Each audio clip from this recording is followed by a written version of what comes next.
Hello बच्चों, तो संख्याओं पर आधारित महत्वपूर्ण प्रश्न पर आधारित जो वीडियो है वो आपके लिए लेके आ रहा हूँ। तो सबसे पहले जो फॉर्मूला आता है वो फॉर्मूला आता है बेटा, अगर आपसे पूछे कि 1 + 2 + 3 + 4 ऐसे लेके n तक इसका फॉर्मूला क्या होता है। तो बेटा इसका फॉर्मूला होता है n गुणा n+1/2। मीन्स आपको पहले शुरू से लेके लास्ट तक संख्या निकालनी है, कितनी संख्याएं टोटल आ रही है उसको इस फॉर्मूले में रखना है, n गुणा n+1/2।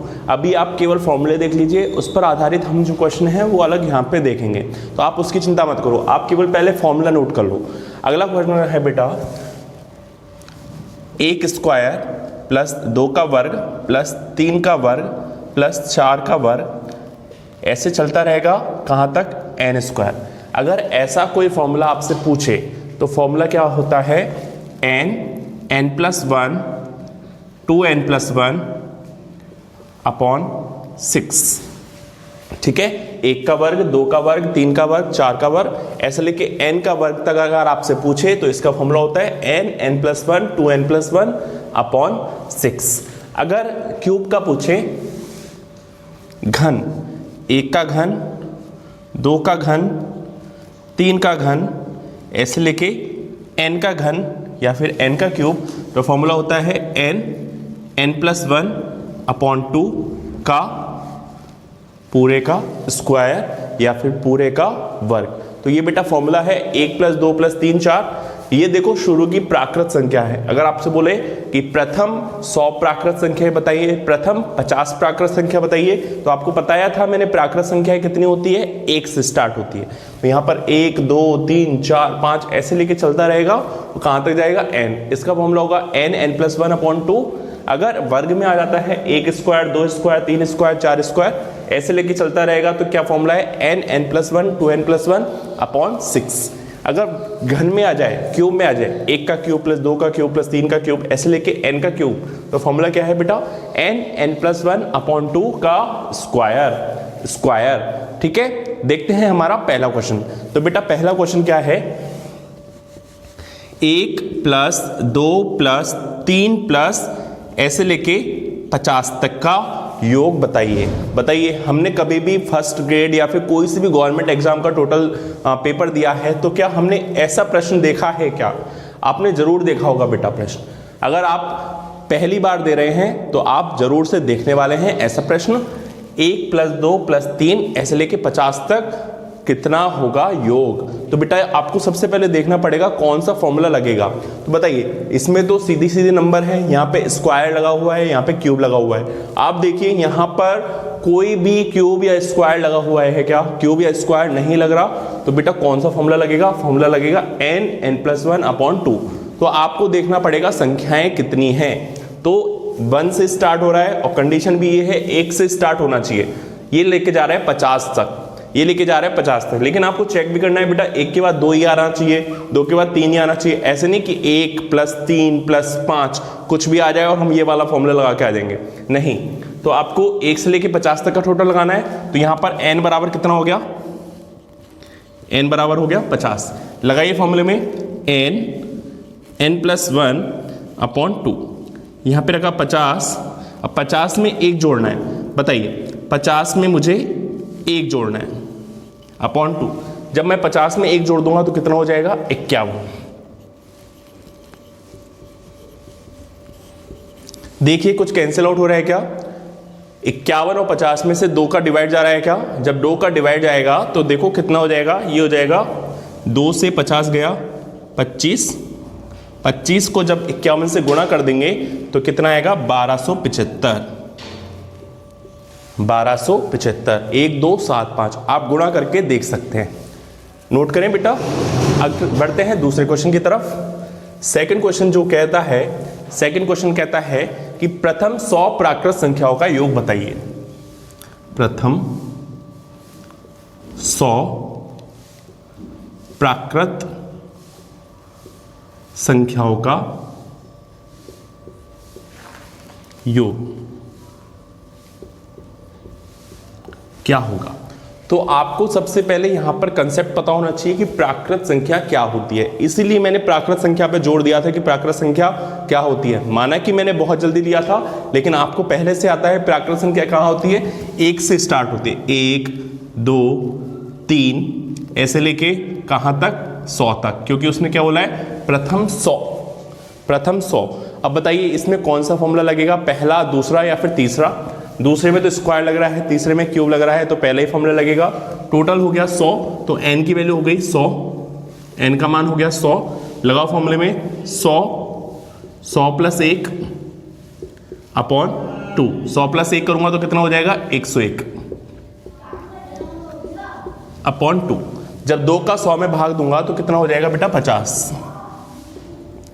50 को जब 101 से गुणा करेंगे, 50 को जब 101 से गुणा करेंगे तो आंसर आएगा 50 50, है ना, 50 50।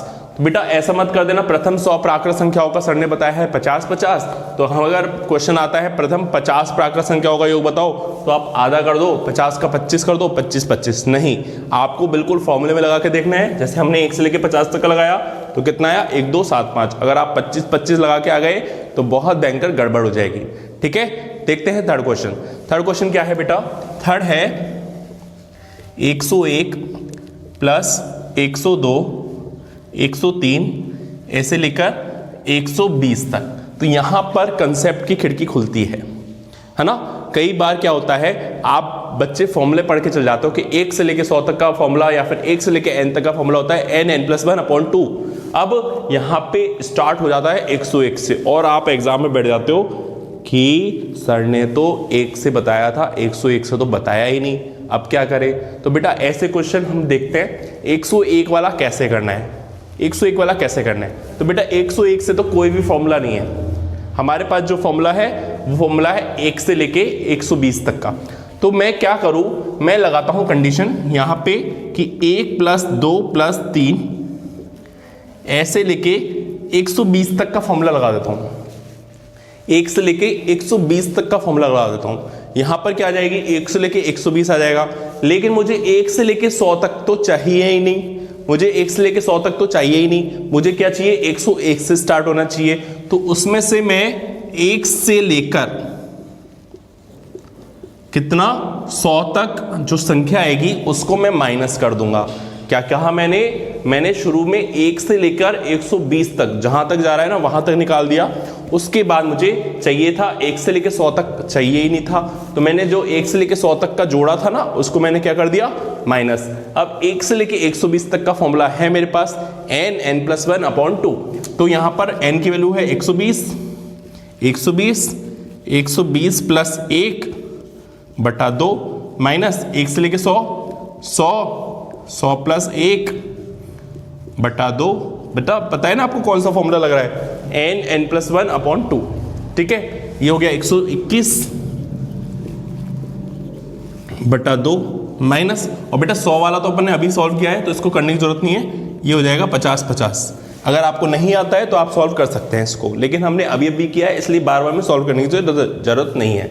2 से 120 जाएगा 60, तो 60 को 121 से गुना करना है, माइनस 50 50 करिए। 60 को 121 से गुना, बताओ कितना आएगा, यह आएगा 7260 माइनस 50 50। अब 7260 में से जब 50 50 को माइनस करते हैं तो कितना आता है, 2210।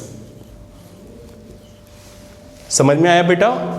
तो आप इसको नोट कर लीजिए, बढ़ते हैं अगले क्वेश्चन की तरफ। तो बेटा अगला क्वेश्चन है, 2 प्राकृत संख्याओं का योग बताइए। 2 अंकों की प्राकृत संख्या का योग बताइए। तो बेटा आपको पता होना चाहिए 2 अंकों की प्राकृत संख्या। अब जो 2 अंक होते हैं वो कहां से स्टार्ट होते हैं, कहां से प्रारंभ होते हैं। तो आपको पता है 1 2 3 4 5 6 7 8 9, ये तो क्या हुआ है, 1 अंक। अब 2 अंक जो स्टार्ट होता है वो होता है 10 से। 10, 11, 12, 13, 4, 14, 15, 16, 17 ऐसे कहाँ तक चलता रहेगा, ऐसे जाएगा 99 तक, 99 तक। और जैसे ही 100 आया, 100 आया या फिर 100 आया तो ये हो गए 3 अंक। ठीक है, तो हमको 2 अंक की चाहिए। तो हमको ये क्वेश्चन का मतलब है वो पूछ रहा है 10, 11, 12 ऐसे लेके 99 तक का योग पूछ रहा है। ठीक है, 2 अंक मतलब 10 स्टार्ट हुआ और कहां तक, 99 तक। 100 नहीं ले सकता क्योंकि 100 में कितने आ रहे हैं, 3 अंक। अब बेटा बिल्कुल वैसी कंडीशन, मुझे 10 से लेकर कोई फॉर्मूला नहीं पता, मुझे जो फॉर्मूला पता है वो पता है 1 से लेके। तो मैं अगर 1 से लेके 99 तक का निकाल देता हूं, 1 से लेके 99 तक का निकाल देता हूं। देखें निकाले, 1 + 2 + 3 ऐसे लेके 99 तक का निकाल देता हूं। तो बताइए मुझे क्या एक्स्ट्रा आ चुका है। हमारा क्वेश्चन जो स्टार्ट हो रहा है वो दो रहा है स्टार्ट 10 से, तो हमारा जो 1 से लेके 9 है ना वो फालतू है। 1 से लेके 9 जो है वो है फालतू। तो 1 से लेके 9 को हमको हटाना पड़ेगा। 1 + 2 + 3 ऐसे लेके 9 तक। ठीक है, 1 + 2 + 3 अप टू 9 तक हमको हटाना पड़ेगा। जैसे ही मैंने फॉर्मूला लगाया, ये फॉर्मूला लग गया n × n + 1/2, 99 + 1 बटा 2, और यहां पे लगेगा 9 + 1 बटा 2। 99 + 1 कितना हो गया बेटा, 100।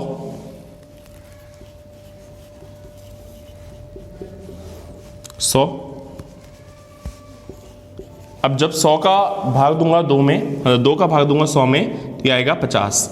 मुझे आपको गुणा करना है 99 को 50 से।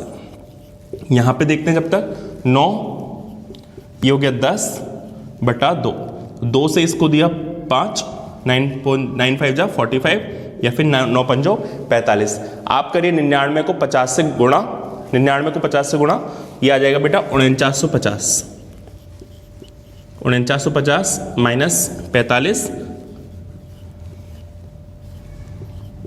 आंसर आ जाएगा 4950, 4905। समझ में आया बेटा। 2 अंकों की प्राकृत संख्या हमारी 10 से लेकर स्टार्ट हो रही है। अब 10 से लेकर स्टार्ट हो रही है, लेकिन हमारे पास फॉर्मूला कहाँ से, 1 से लेकर। तो 1 से लेकर 99 तक निकाल दूंगा, लेकिन एक्स्ट्रा क्या है, 1 से लेकर 9। तो 1 से लेकर 9 को मैंने माइनस कर दिया। जब सॉल्व किया तो ये आंसर आ गया 4950। बेटा अगला जो क्वेश्चन है वो क्वेश्चन है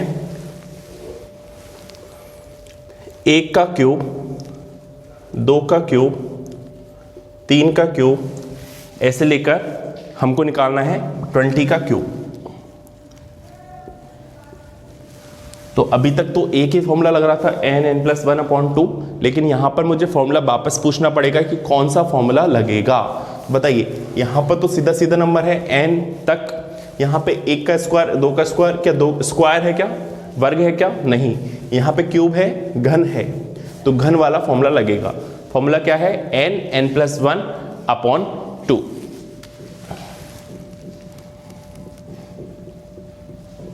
का स्क्वायर। यहां पे n का मान कितना है, 20, तो 20 + 1 बटा 2 का स्क्वायर। 20 ये हो गया 21 बटा 2 का स्क्वायर। 2 से जब 20 जाएगा 10, 10 को 21 से गुणा करूंगा 210, 210 का स्क्वायर कीजिए। बेटा 210 को स्क्वायर करिए, ये आएगा 4400। समझ में आया बेटा। तो ये थे हमारे महत्वपूर्ण फॉर्मूले पे क्वेश्चन आधारित, ठीक है, जो आपको बहुत परेशान करते हैं। आज के बाद आपको कभी भी परेशान नहीं करेंगे। तो हम पढ़ते हैं विभाजकता का नियम। चलो शुरू करते हैं। तो बेटा हमारा अब है विभाजकता का नियम, ठीक है। तो आपको पता होना चाहिए विभाजकता मतलब डिविजिबिलिटी। तो 2 का नियम क्या होता है,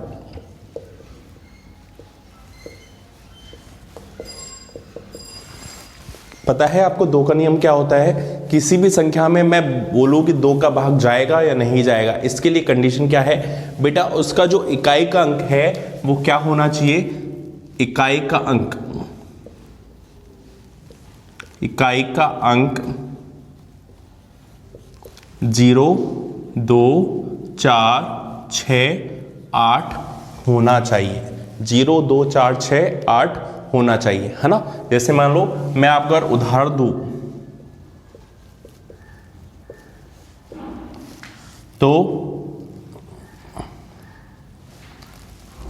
ये हो जाएगा 252, 2506। तो बताओ इनकी जो इकाई का अंक है वो कितना है, 2 और 6 है या नहीं है? तो 2 हमारी कंडीशन में है, 6 हमारी कंडीशन में है, तो ये हो गया हमारा 2 से विभाजित। 2 से विभाजित मतलब इसमें 2 का भाग जाएगा ही जाएगा, इसमें 2 का भाग जाएगा ही जाएगा। अगला है बेटा 3 का नियम। 3 का नियम क्या है? संख्या के अंकों का योग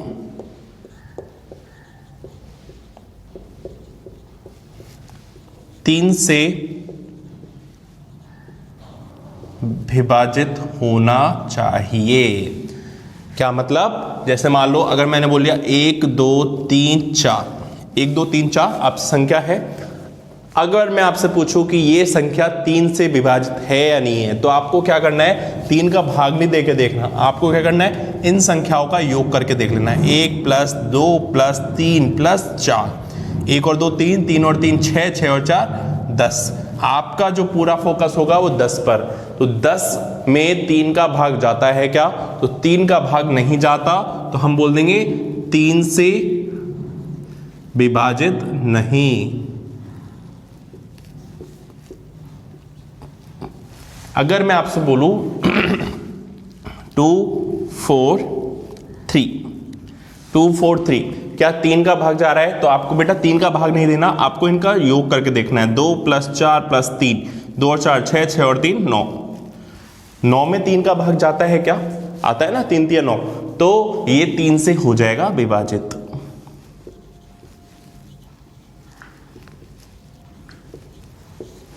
समझ में आया बेटा 3 का नियम? अगला है 4 का नियम।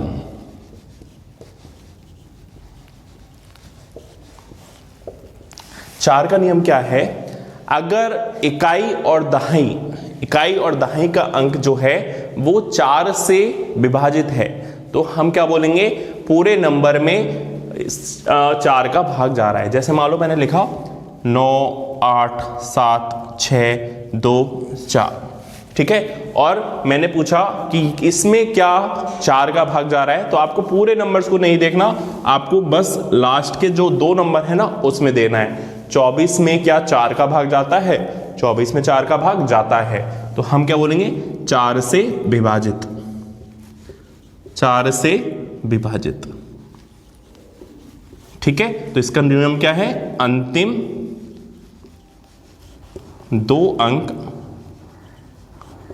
4 से विभाजित होने चाहिए,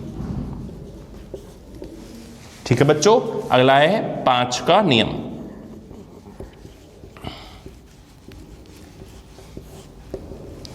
5 का नियम। 5 का नियम क्या है? इकाई का अंक या तो 0 होना चाहिए या फिर 5 होना चाहिए। यदि इकाई का अंक 0 है या फिर 5 है, तो हम बोल सकते हैं इसमें 5 का भाग जाता है। अगर 5 नहीं है या फिर 0 नहीं है, तो हम बोल देंगे इसमें 5 का भाग नहीं जाता। तो नंबर है 1 2 3 4 5 6 7 0।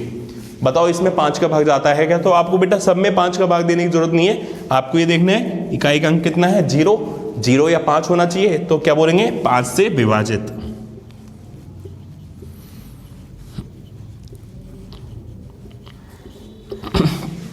अगला क्या है बेटा?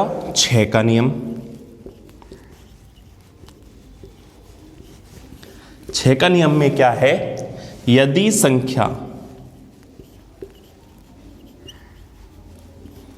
2 और 3 से विभाजित है, तो हम क्या बोलेंगे? इसमें 6 का भी भाग जाता है। क्या बोला? मतलब 2 का भी नियम लगना चाहिए और 3 का भी नियम। 2 का नियम क्या कहता है कि लास्ट में क्या आना चाहिए? 0 2 4 6 8। और 3 का अंक क्या कहता है कि जो संख्याओं का योग है वो 3 से विभाजित होना चाहिए, ठीक है। तो देखते हैं एग्जाम्पल। 9 4 4 19 ठीक है। तो देखिए यहां पर लास्ट का अंक 4 है, 2 से विभाजित है या नहीं है, तो 2 से तो विभाजित है। अब हम संख्याओं का योग कर लेते हैं। 1 और 9 10, 10 और 4 14, 4 2 4 18। 18 में 3 का भाग जा रहा है क्या? 18 में 3 का भी भाग जा रहा है, और जो अंतिम अंक है वो है कितना? 4। तो 2 का भी नियम लग रहा है और 3 का भी नियम लग रहा है, तो इसका मतलब 6 का नियम पूरा लग रहा है। तो ये पूरा का पूरा जो अंक है वो 6 से विभाजित होगा। अगला है बेटा 8 का नियम।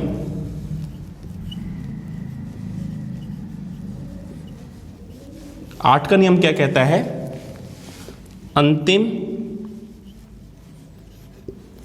3 अंक 8 से विभाजित होने चाहिए।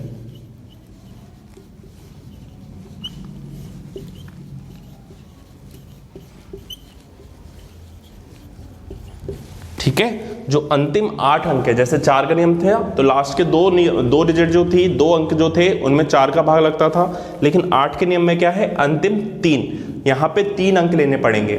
ठीक है, तो तीनों में देखना पड़ेगा कि 8 का भाग जा रहा है या फिर नहीं जा रहा, तो हमको ऐसे ही देखना पड़ेगा। अगला है बेटा 9 का नियम, कि अगर कोई अंक दे रखा हो तो उसमें अंकों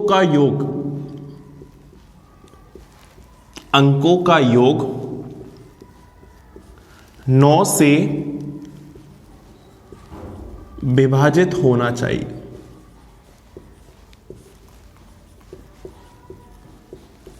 नौ से विभाजित होना चाहिए। समझ में आया बच्चों? तो यहां पर बिल्कुल ये 3 की तरह है। जैसे 3 में हमने संख्याओं का योग किया था ना, उसमें 9 का भाग जा रहा था, मतलब 3 का भाग जा रहा था, तो हम बोल देते थे कि ये 3 से विभाजित है। अगर 3 का भाग नहीं जा रहा था तो हम क्या बोलते थे?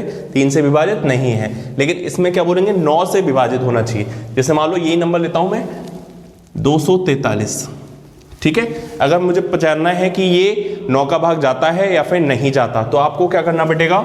इनका योग करना पड़ेगा। 2 + 4 + 3, 2 + 4 + 3 करिए बेटा। 2 + 4 6, 6 + 3 9। क्या 9 में 9 का भाग जाएगा? बिल्कुल जाएगा। तो हम क्या बोलेंगे? हाँ, ये विभाजित है।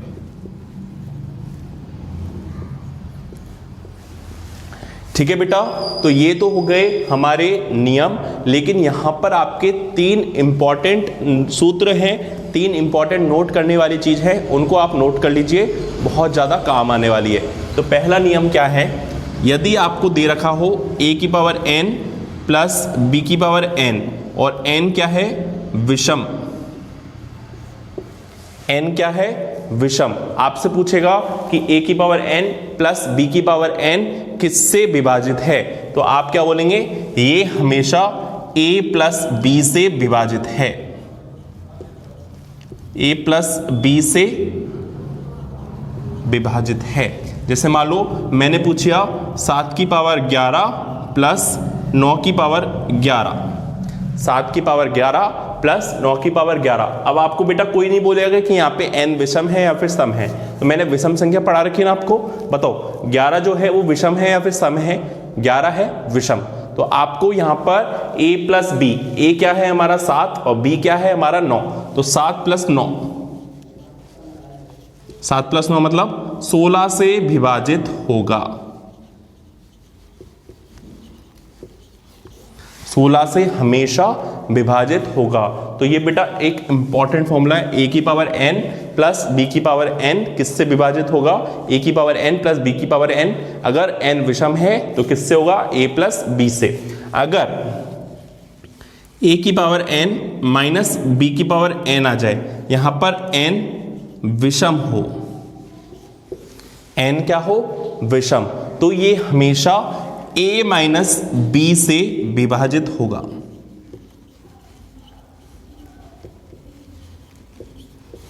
a - b से विभाजित होगा यदि a⁴n - b⁴n। ठीक है, हम क्वेश्चन करते हैं। अगर 13⁻11 - 2⁻11 आपसे पूछे 13⁻11 - 2⁻11 किससे विभाजित होगा, तो आपको क्या करना है बेटा? n विषम है, विषम है। 13 - 2, 13 - 2 कितना होता है? 11 से हमेशा विभाजित होगा। बेटा जो मैं बता रहा हूं वो संख्या जो चैप्टर है उसका सबसे इंपॉर्टेंट क्वेश्चन है, सबसे इंपॉर्टेंट। एक तो वो क्या था, दशमलव संख्याओं का विस्तार, जो हमने बदला था ना 1.3 का बार, इसको हमने भिन्न में बदला था। एक तो सबसे इंपॉर्टेंट क्वेश्चन ये है, और सबसे इंपॉर्टेंट क्वेश्चन इन 3 फॉर्मूले पाएगा। एक तो फॉर्मूला ये है a की पावर n प्लस b की पावर n, a की पावर n माइनस b की पावर n, और तीसरा क्या है a की पावर n माइनस b की पावर n यदि n सम है। यदि n सम है तो ये किससे डिविजिबल होगा, a प्लस b से, कॉमा a माइनस b से विभाजित। ठीक है, ये अगर a की पावर n माइनस b की पावर n है और n क्या है, सम, तो ये क्या होगा, a प्लस b से भी विभाजित होगा और a माइनस b से भी विभाजित होगा। देखो अगर 23 की पावर 23 की पावर 11 माइनस 3 की पावर 11 नहीं ले सकते, सम करना है हमको, 12 अगर आपसे पूछे 23 की पावर 12 माइनस 3 की पावर 12, तो बेटा इसको सॉल्व नहीं कर सकते कि 23 की पावर 12 निकालने लग गए, 3 की पावर 12 निकालने लग गए और सॉल्व करने लग गए। नहीं, आपको सीधा सीधा फॉर्मूला लगाना है कि यहां पर n क्या है, सम, 12 जो है वो सम ही तो है, तो हमको क्या करना पड़ेगा, एक बार प्लस एक बार माइनस। तो 23 प्लस 3 किया और 23 माइनस 3 किया, 23 प्लस 3 होता है 26 और 23 माइनस 3 होता है 20। तो बेटा ये हमारा 26 से भी विभाजित होगा और 20 से भी विभाजित होगा। समझ में आया बच्चों? तो अब हम अगली वीडियो में पूरे टॉपिक के जो भी हमने फॉर्मूले बताए हैं, पूरी थ्योरी बताई है, उसके ऊपर हम क्वेश्चन करेंगे। तो डेली के हम 10 से लेकर 15 क्वेश्चन करेंगे और आपको प्रैक्टिस करनी पड़ेगी, जिससे हमारा जो पूरा टॉपिक है रिवाइज भी हो जाए और बिल्कुल मजबूत भी हो जाए। तो बढ़ते हैं अगले दिन, बाय बाय।